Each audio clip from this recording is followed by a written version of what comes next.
Hello, White Clouds. Thank you so much for joining me today. We're going to take a look at your daily energetic check-in. Oh, that's the second time. When I was shuffling for you earlier, that came out. Interesting. Okay.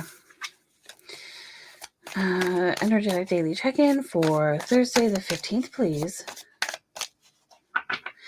And thank you so much, by the way, for your patience with me with this quantum tarot deck. It is still new to me.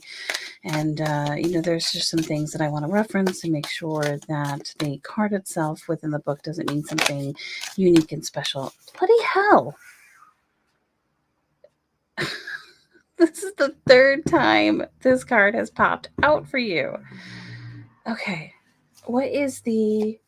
God, I'm so off because of that. What's the energy that can be leaned into today, please? What is the energy that can be leaned into for today? Thank you very much. You know what, guys, I'm so sorry.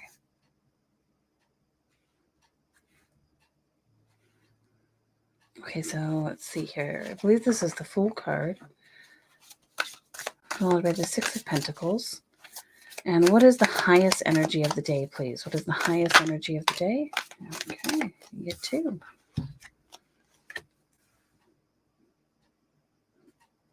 The Ace of Pentacles and the Five of Cups.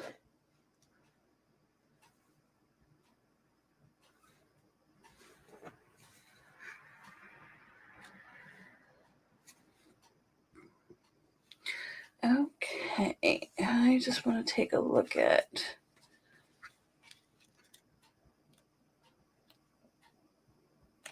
Okay.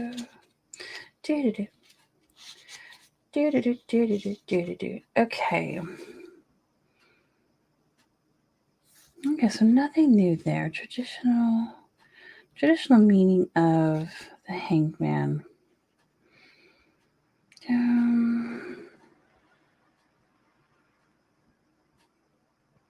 Okay.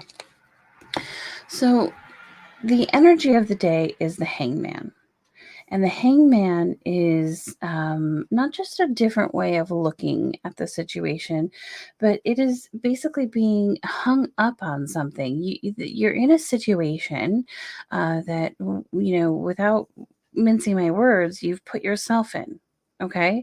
And it's not pleasant to be in this situation, hanging upside down, being persecuted by everybody around you. Kind of, that's a sort of feeling. There's a disruption here.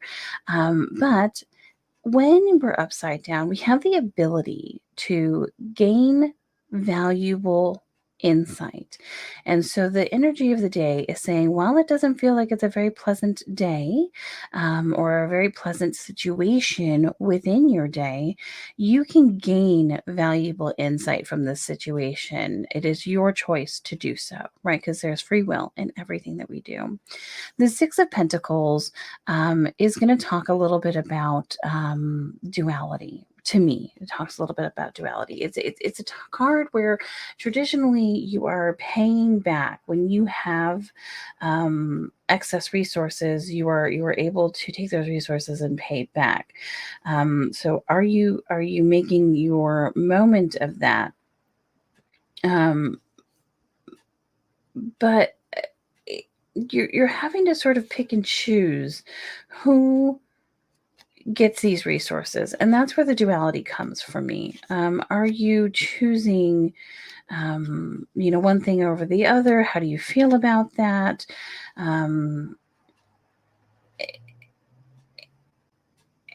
Right. So how do those play in together? An exchange of resources, maintaining balance. Perhaps you're giving too much. Okay. And so you have the Ace of Pentacles also for the highest energy of the day, which is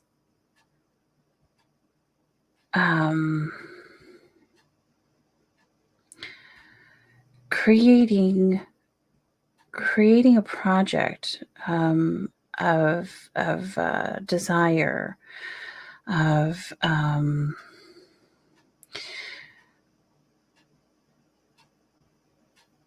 something that you desire that's going to bring you material success, financial success, success in health, an abundance of resources. But it is the beginning of that. It is a vision. It's a vision, that is going to demand your realization.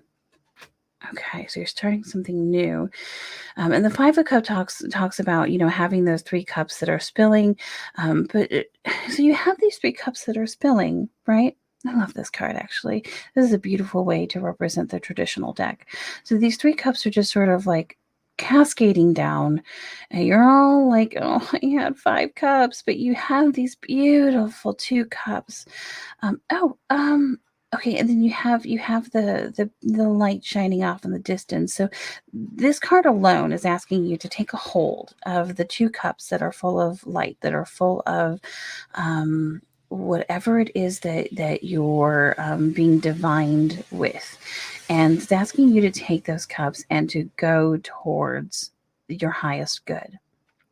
So perhaps maybe you had 5 cups. You're sad that you lost 3, but you have the 2. And then this talks about possibly not having a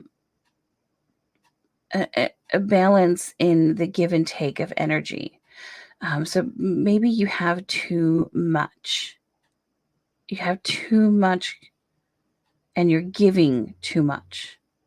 And so the universe is going to step in for you and say, so you're spread too thin, focus on these 2 things, perhaps, with this new idea. So the new idea that you have is to focus on what the universe is wanting you to focus on to bring you to your highest good, to make sure that you're doing it in a very balanced way, and taking the opportunity in this situation to gain valuable wisdom, right? Okay, so that was, beautiful. It's not a bad thing. See, even when the cards are like, no, it's going to be a tough day, it's still a beautiful reading, right? You still are able to just make the best of your day if you choose to do that, right? Okay, so from the Ridiculously Awesome Super Positive deck, what guidance can you give to us, please? What guidance can you give to us?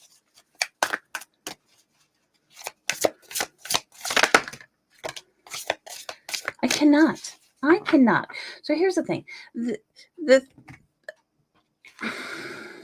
benefit of coming to a reader who doesn't have a huge following, and by huge I mean, little, you sometimes will get more targeted readings, right? Because I'm not being asked to be spread so thin as I do these readings. It's a bit more targeted because I keep getting the same true manifestation is about receiving what is the highest good for all.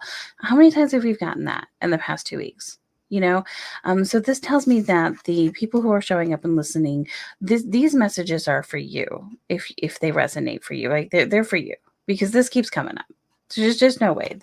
This deck is this big. I shuffle this deck, I cut it, I shuffle it, I cut it, I shuffle it, and this card keeps coming up over and over again. So this reading is for a specific group of people, okay? Or these readings are, I should say. But the other advice we're given is when I introduce joy to a situation, I change the vibrational frequency of what's happening around me. And absolutely that is the case, right? So changing that 5 of Cups, changing that mindset, okay, through the wisdom that you're being asked to take a look at today.